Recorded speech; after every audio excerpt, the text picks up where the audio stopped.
እስከ 30% ታላቅ ቅናሽ ከሚያገኙበት ከሰመር ሪል ስቴት በመሃል ከተማ እንግሊዝ ኤምባሲ በካሬ ከ88 ሺህ ብር ጀምሮ ከ50% የባንክ ብድር ጋር ከዚህ በፊት በካሳንቺስ ሴቶች አደባባይ ጥንቅቅ አድርገን ማስረከባችን ይታወቃል። አሁን ደግሞ ውብና ነፋሻማ አየር ከሚያገኙበት በእንግሊዝ ኤምባሲ ከባለ 2 እስከ ባለ 4 መኝታ ቅንጡ አፓርትመንት ቤቶችን በ10% ቅድመ ክፍያ ብቻ ያገኛሉ። 5 ሰፋፊ ሊፍቶች ከዘመናዊ ኤሌክትሪክ ቻርጅ ጋር ዘመናዊ የመዋኛ ገንዳ፣ ጂምና ስፓ፣ አውቶማቲክ ጄኔሬተር፣ የከርሰ ምድር ውሃ፣ የደህንነት መጠባበቂያ፣ ሲሲቲቪ ካሜራ ከሰፊ አዳራሽና ቴራስ ጋር በአንድ የያዘ። በተጨማሪ ይህን ቪዲዮ አይተው ቀድሞ ለሚመጡ 15 ደንበኞች እስከ 30% ልዩ ቅናሽ ያገኛሉ። ለበለጠ መረጃ ከታች ባለው ስልክ ይደውሉ።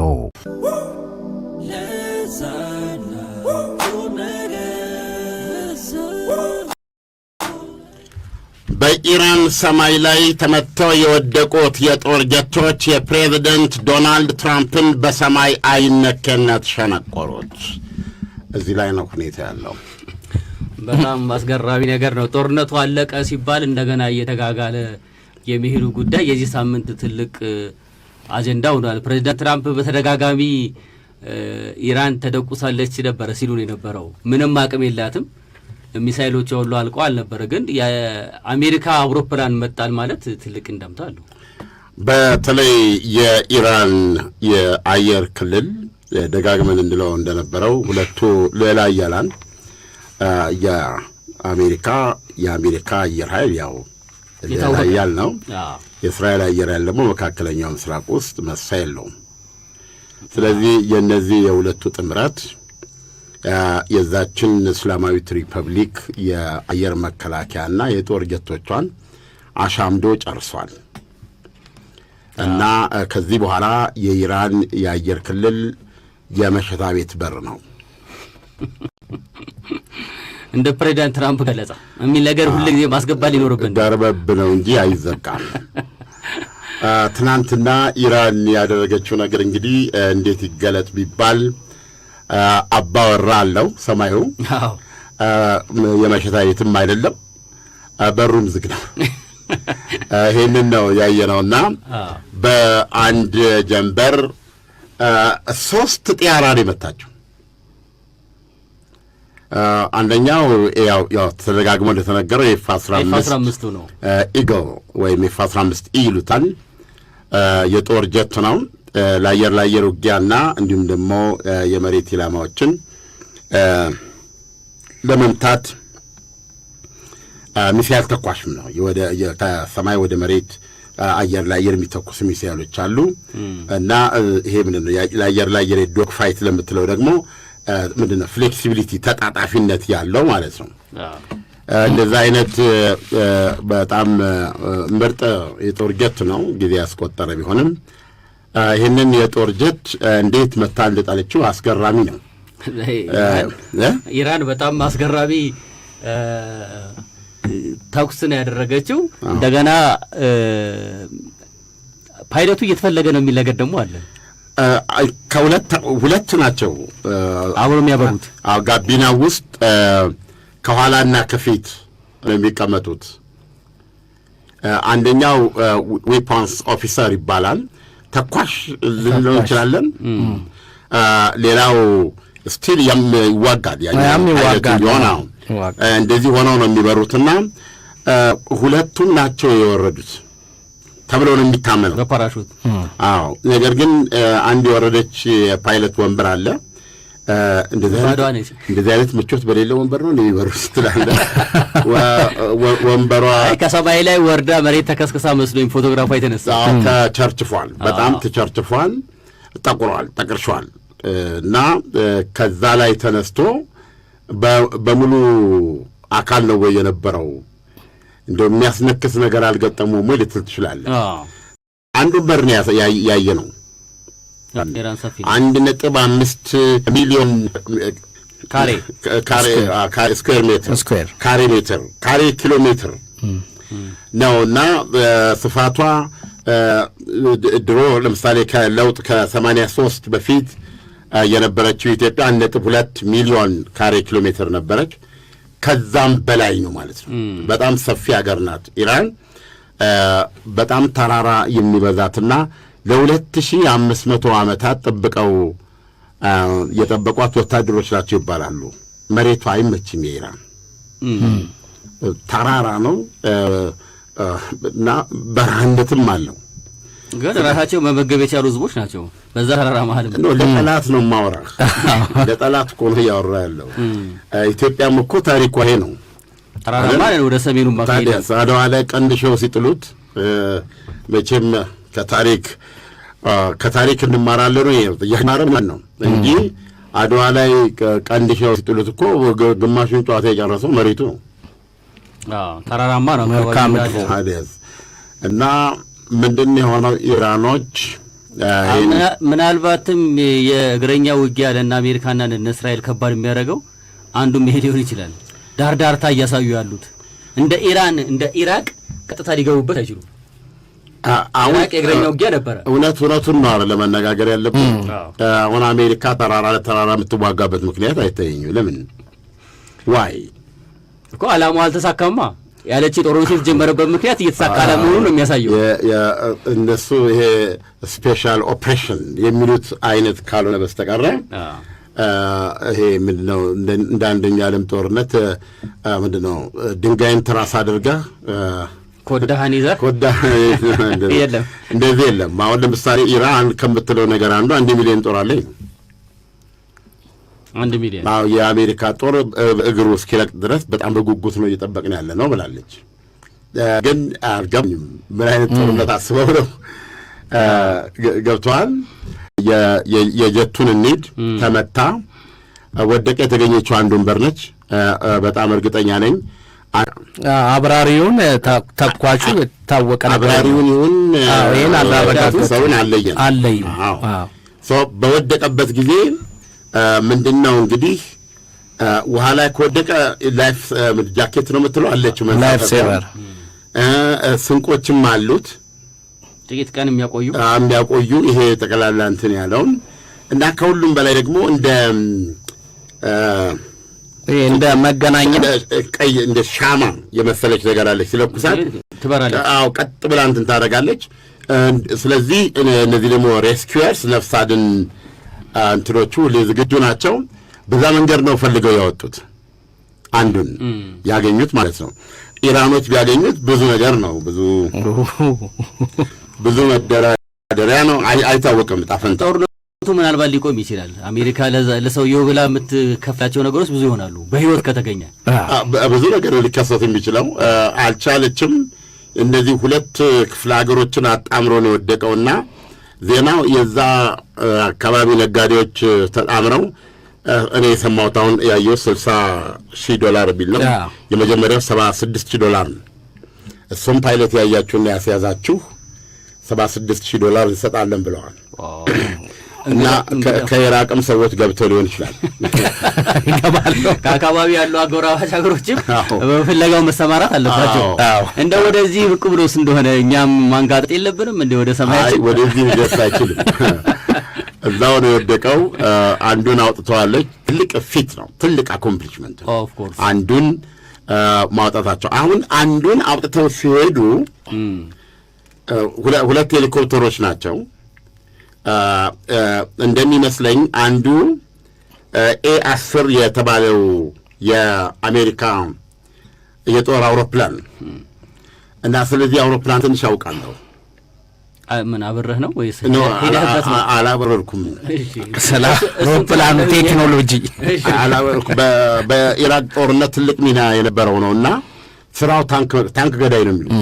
ታንክ ለመግደል የሚመጣው ስለዚህ ሙቀት ነው የሚያነፈንፈው እና ሳር ቅጠል ለብሰ ዛፉ ጎጆ አስመሰለ ምንም ውስጥ ብትደበቅና ግን ሞተር ካለ ያገኛል እና እንደ ሰርዲን ነው የሚከፍት በዛ ሰማይ ላይ እንዳለ ለዚህ የተሰራ ነው። እና አሁን እሱ ታንኮችን በሚመታበትና የእግረኛውን ጦርነት በሚያቀልበት ጊዜ በቅጽል ስሙ ፉንግዬ ነው የሚሉት። መልካም አይደለም። የፓይለቶች ያወጡለት ስም ነው። አሁን ብዙ ጊዜ ከላይ እንደ F-15 F-16 ያሉ የጦር ጀቶች ያጅቡታል ማለት ወይ አንድ ወይ ሁለት ሆነው ማለት ሽፋን መስጠት። አዎ እሱ እዛ ግንባር ላይ ለቀማ ነው። ኤኒ ሙቀት የሚያወጣ ይሄ ብረት ለበስ ተሽከርካሪ ወደ ጦር ሜዳ የምትገባበት ኮምባት እንትን ነው። በወገን ላይ በጣም ጉዳት የሚያደርስ ነው። ስለዚህ እነዚህን እሱ ጠቅ እያደረገ እየሰነጣጠቀው ነው የሚሄደው። እሱን ቀና ብዬ እመታለሁ ስትል ደግሞ ከላይ በቦምብ በሚሳኤል ርችት ተኩስባል። ስለዚህ ዝም ብለህ መመታት እና ስራሄ ነው። ጡረታ ሊያወጡት ይደርሱና ቆይ እባካችሁ ይህንን እኮ የሚተካ እስካሁን አልሰራም እየተባለ ጡረታው እየተራዘመለት እዚህ የደረሰ አውሮፕላን ከኢራቅ ጦርነት ጀምሮ ማለት ነው። አዎ ከዛም በፊት በታንክ ገዳይነት ብዙ ሪከርድ አለው እና ታንኮች ያውቁታል። መጣ ደግሞ F-15ስ እንዴ እሱም ተመቱት አለውን ዘመን ነው የአውሮፕላኑ ባህሪ እነሱ እንደሚሉት ለእግረኛ ውጊያ ክሎዝ ሳፖርት ነው የሚሰጠው። ገብቷል። እግረኛ ሆነ ስትዋጋ የጠላት አርፒጂ ነፍስ ወከፍ በጆሮ ባናት በሚያልፍበት ጊዜ ህይወት በየሰኮንዱ በምትቀጠፍበት ሰዓት ላይ እንደሱ አይነት የጦር ጀት ሲመጣል እየተራዘመ እዚህ የደረሰ ነው። ግን አሳዛኝ ነገር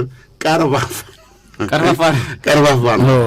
አሁን ትናንት ፍለጋው ላይ እሱና 2 ሄሊኮፕተሮች ናቸው የመጡት። ምንድነው የአሜሪካ ሄሊኮፕተሮች እነዛኞቹ አፓቼ አይደለም፣ ብላክ ሆክ ሶማሌዎቹ የጣሉት አሜሪካ ተዋርዳ የወጣችበት የጣሉት ብላክ ሆክ እሱ ነው። 2 ናቸው። ከዛ በኋላ ፓይለቱ ያን አንዱን አገኙት። እሱን ጫጭነው ተነስተው እየበረሩ እንዳለ ተመቱ። አንዱ ተመታ ሄሊኮፕተር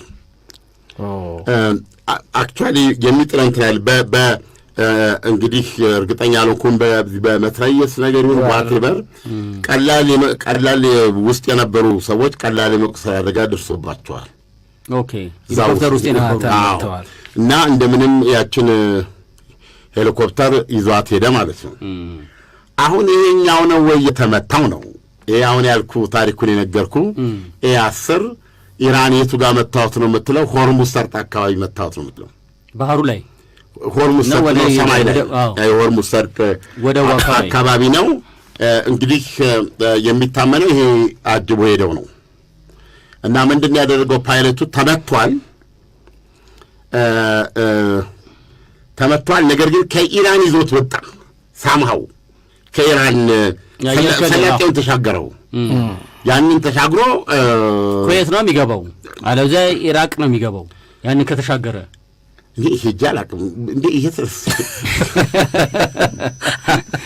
አሁን ከኢራን ማን ነው ከኢራን የአየር ክልል ከወጣ የሆርሙዝ ሰላጤ እዛ ጋር ነው ያለው ባህሩ ማለት ነው። ታዲያ ኦማን ነች አለች፣ በዛ በኩል ኦማን ወደታች ወደ ደቡብ አለች፣ ግን ኢራን ነች እንትና አለች እዛ ጋር ኩዌት እና ከዛ ትልቁ መሬት ደግሞ እንትና ነው ያረፈች አልመሰለኝም። እንትና አውሮፕላኗ ተመታለች። አዲዮስ ምንድነው አስወጣት እንደምንም እየተንተፋተፈች ከዛ ክልል ወረደ። አሜሪካኖች ፒክ አደረጉት፣ ነፍስ አድኖች አነሱት።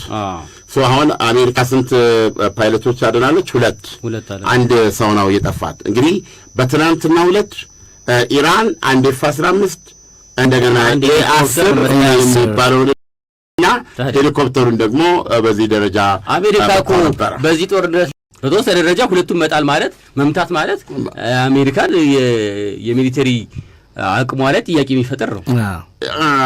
ኮንፊደንሷ ላይ ማለት አሁን እነሱ ጋር ይሄ ይተነተናል። አሁን የዛ ፓይለት ህይወት ብዙ ጣጣ ነው የሚያመጣው። ገና አሳሳው እንዳልተቋረጠ ነው የምነግርህ። ህዝቡ ሁሉ ይሳተፍበታል። በዚህ በኩል ኢራኖች ጽድ ምናምን ጭንቅላታቸው ላይ አድርገው ዛፍ እየመሰሉ ፍለጋ ላይ ናቸው ፓይለቱን። ያቺ $76,000 አለች። ራሱ እስላማዊ አብዮታዊ ዘብ የሚባለው የኢራን መቺው እሱ ነው። በመኪና መሄድ አይችልም፣ ይመታል። ገብቶሃል? ከህብረተሰቡ ጋር ተመሳስሎ ጋቢ ለብሶ እሱ ፍለጋ ውስጥ እንደ ገበያተኛ ትወጣለህ። እንደ ገበያተኛ ነው መሆኑ። እንደዚህ አይነት የሽልማት ነገሮች ሲወጡ እኮ ሽልማት የሚያስገኙ ነገሮች ሲወጡ ድሮ አንድ የጋዜጣ ማስታወቂያን ያስታውሰኛል። ሴትዮዋ ውሻ ይጠፋባቸዋል።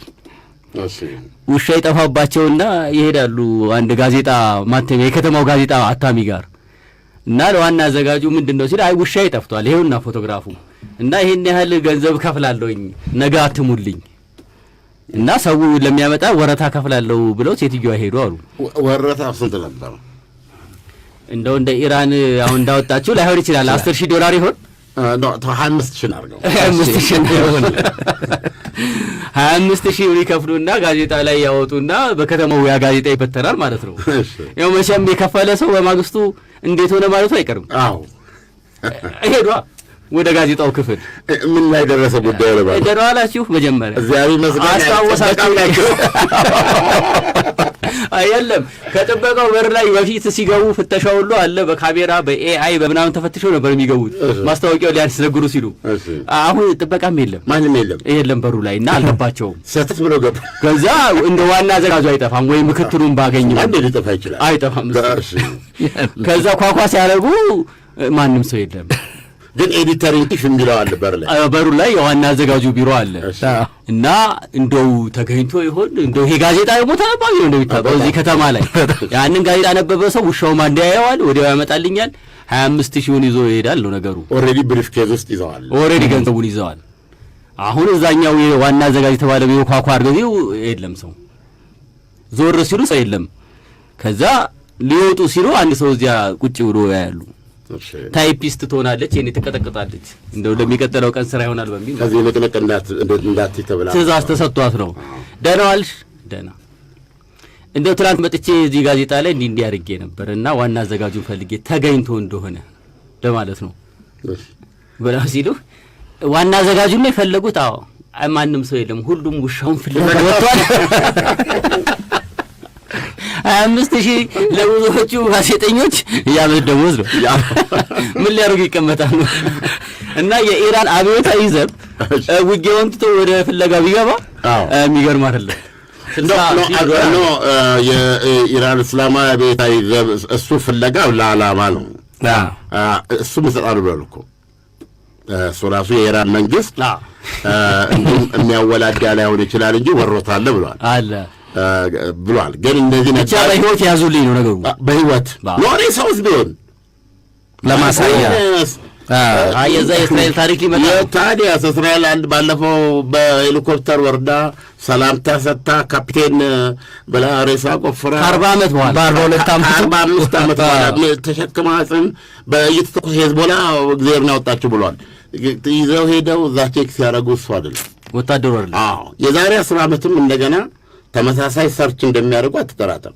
ስለዚህ አሁን አሜሪካዊ ፖሊሲ ነው አሁን በህይወት ሳለ አገኙት ነው። ይሄ ፓይለት በህይወት ሳለ ካልተገኘ እዛ በረሃ ውስጥ ወይ የደማ ሊሆን ይችላል ቆስሎ ሊሆን ይችላል የህልዋ ጉዳይ አለ ራሱን ኤኒሚ ቴሪቶሪ ነው እና የዚህ ፓይለት ህይወት አሁን አሜሪካን ውስጥ ትልቅ አጀንዳ ነው።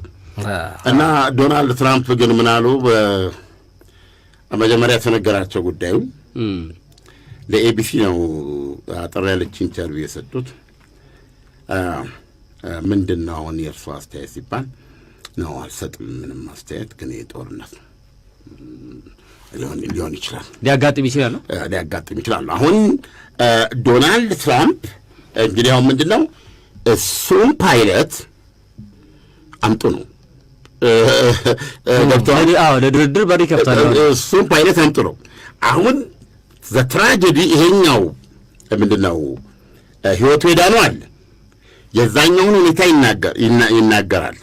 አሜሪካ ትልቅ ሸክም ላይ ያለ በህይወት መድረስ አለባት። ይሄ ክስተት ከተፈጠረ ብታምንም ባታምንም ሶሊድ 24 ሰዓት አልፏል።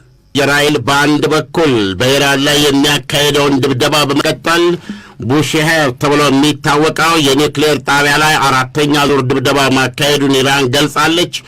ይህ በእንዲህ እንዳለ ግን ከጎን የጠፋውን የኤፍ-15 የጦር ጀት አባል ሁለት ናቸው። በተልእኮ ላይ የሚሰማሩት እያደነች ነው እየፈለገች ነው። ይህ ተመቶ የወደቀ የዌፖንስ ኦፊሰር ነው የሚባለው ተኳሽ መሆን አለበት። ፓይለቶች ካሉ ይረዱን ይችላሉ። በትናንትናው ዕለት ያወጣችው ፓይለቱን መሆኑን አረጋግጣለች። F-15 የጦር ጀቷን ሲያበሩ የነበረውን አብራሪ በትናንትናው ዕለት በተኩስ መሃል ይዛ መውጣት መቻሏን ገልጻለች። አስተኳሹን ግን እስካሁን ድረስ ከ24 ሰዓት በላይ በፍለጋ ላይ ነች። የኢራን መሪዎች ደግሞ ከየተደበቁበት የመሬት ስር መሿለኪያዎች፣ ዋሻዎች እንደዚሁም በህዝብ ጫካ መሃል ሆነው በሀገሪቱ እስካሁን ባልተቋረጠው የቴሌቪዥን አገልግሎትና በመሳሰሉት የዜና ምንጮች በሕይወቱ ያዙት የሚል መልእክት እያስተላለፉ መሆኑን አሁን እያነበብን ነው። የኢራን መንግሥት በራሱ $66,100 ወሮታ ወይም ሽልማት አስቀምጧል። ይህ የፖሊስ ኦፊሰር ተኳሽ ወይ አስተኳሽ ዋቴቨር እስካሁን ድረስ ከ24 ሰዓት በላይ ቆይቷል። የወደቀበት አወዳደቁ ሁኔታ አይታወቅም።